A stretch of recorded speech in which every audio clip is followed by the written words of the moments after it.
You guys got all that? Yep. Skip, your reaction. My first reaction is I loved her reaction. I would have expected nothing less from a mother who refers to herself on her Twitter page as, and I quote, Mama, Mom, and Mommy. All three rolled into one. So here was a mother defending her son against this guy on TV that she thought loved her son, and now I'm sure in her eyes that I have betrayed that love for her son, right? And Bayless. To me, she has every right now to throw the picture of me that we sent her in her trash, if she hasn't done that already. But, and this is a big but, anyone who has followed my career on TV since September of 2004 on Cold Pizza knows I play no favorites. Even the players I love the most, I give no passes to when they play poorly.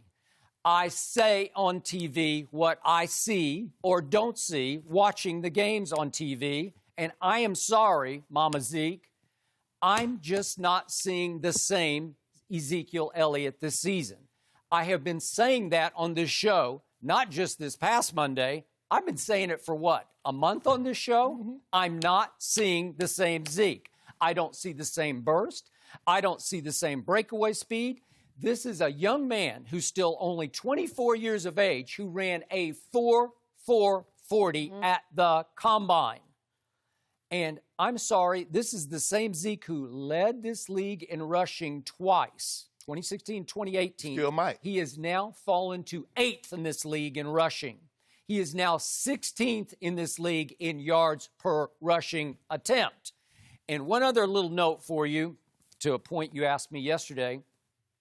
In the 15 games that Ezekiel Elliott played as a rookie in this league, he had 14 runs of 20-plus yards. So far, through 9 games this season, he has 1 run of 20-plus yards. So 14 as a rookie through 15 games, and now 1 through 9. I think he's trending down in breakaway runs.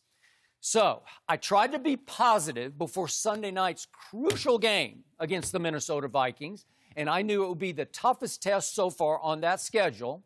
And I tried to, as LeVar might say, I tried to speak it or will it into existence by posting a picture of me wearing my Zeke jersey with the caption, just a feeling, this will be Zeke's night.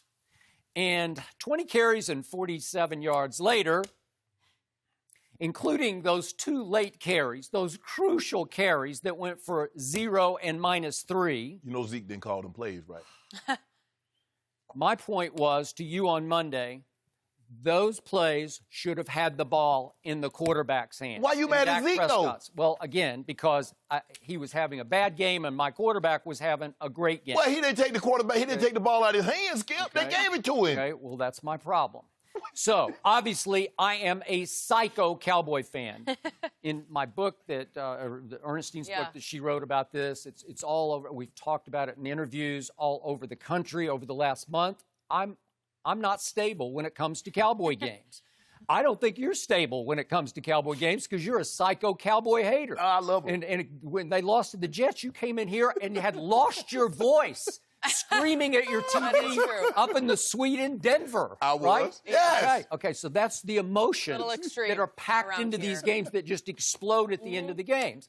So I was not happy at the end of the game. Okay. So I posted a video of me throwing Zeke's jersey into the trash with a caption and a warning. A caption warning that said, probably an over-emotional overreaction. Probably. I just couldn't help myself. That was the way I disqualified the old don't hit send, don't post. You did it, though. I posted it, but I knew what was coming. Nothing great was coming because I was out of my mind.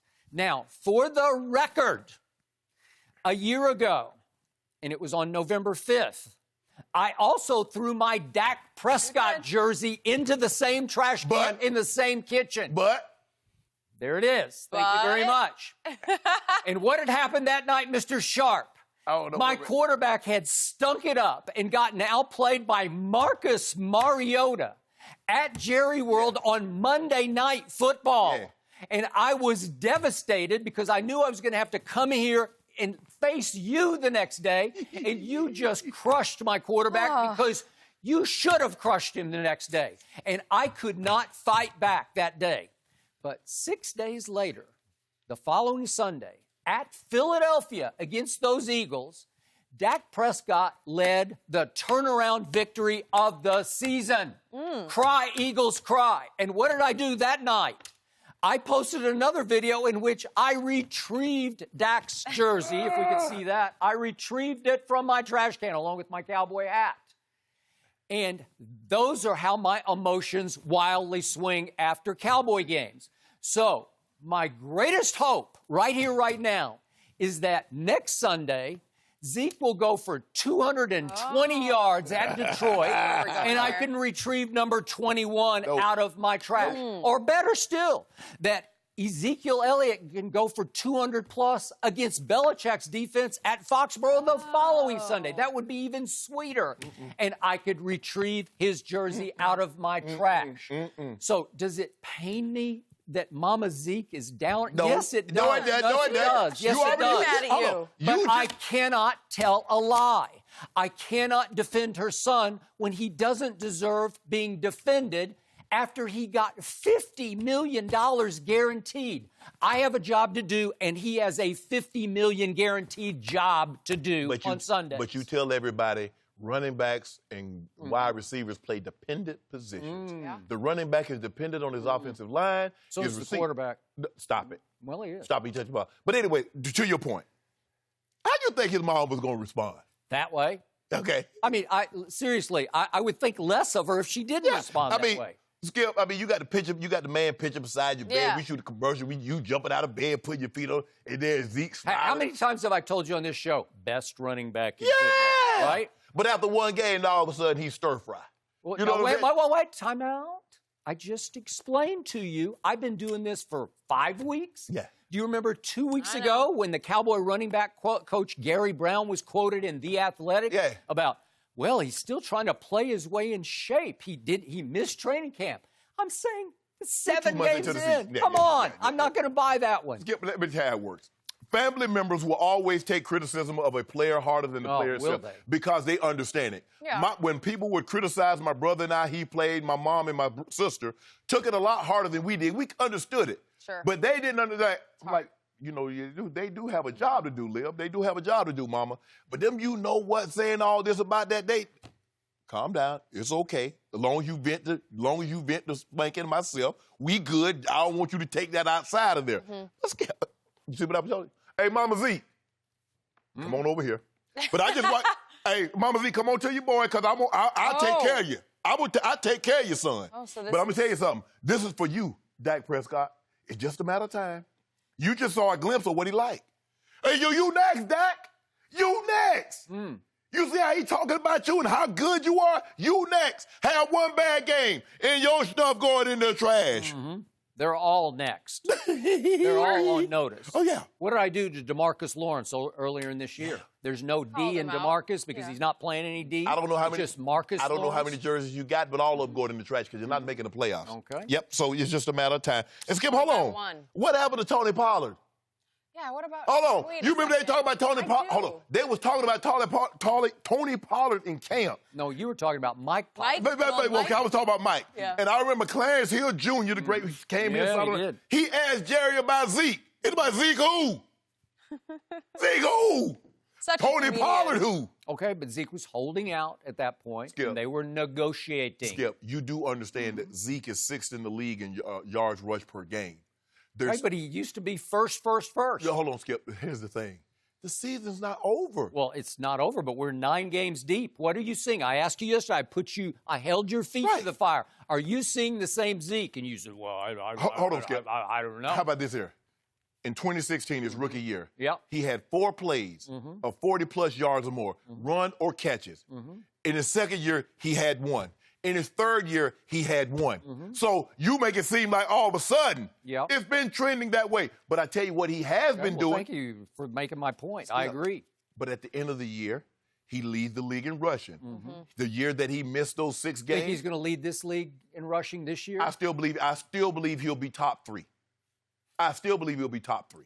You don't pay him the most money you paid any back in football unless he can come in top 1. Well, here's the thing. That's who he is and how he's been. Everybody keeps saying what I tried to tell you. Stephen Jones said Minnesota was not going to let Zeke run. Jerry Jones said. So what does that tell you? Defenses are still setting their defense to stop that guy because they don't believe your guy, even if he throws for 400. What did I tell you yesterday? I covered Cowboy teams through the early 90s for 5 straight years, and Emmitt Smith was everything. They were a run-based team. Every team said, we got to stop 22, and nobody could stop 22. All I'm saying, I don't know nothing about that team. Well, I have bigger fish to fry, worry about what was going on in Denver. But I'm telling you what they're telling your what they're telling you and your quarterback. We don't believe you. 4. Skip Bayless. The quarterback's lighting up the league. All he do at some point they're going to wise up. And he's 5 and 4. He's lighting up the league at 5 and 4. So they keep going back to what Jerry would call a dry well when he's drilling for oil, because the dry well has been 21 this year, and you keep going back and you dig deeper and deeper and deeper, and it's still dry. And I have to ask this question because this is the scariest question of all to me. Right. How many times have we seen players, stars, get their money, and this is huge money. This is $50 million guaranteed, and lose a little bit of edge, a little bit of drive, a little bit of commitment. I don't believe Zeke is wired like that. I think Zeke, I sure hope not. I think Zeke understands that he's off to a great start, and he was on a Hall of Fame trajectory. And I still believe, like I said, I believe he'll be top 3 in rushing when it's all said and done.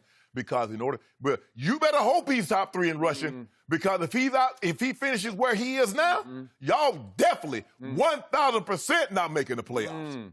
Thank you for watching. You can subscribe here to get the latest from the show, and be sure to check out more of the best clips from Undisputed, or go watch a few other segments from our other shows on FS1.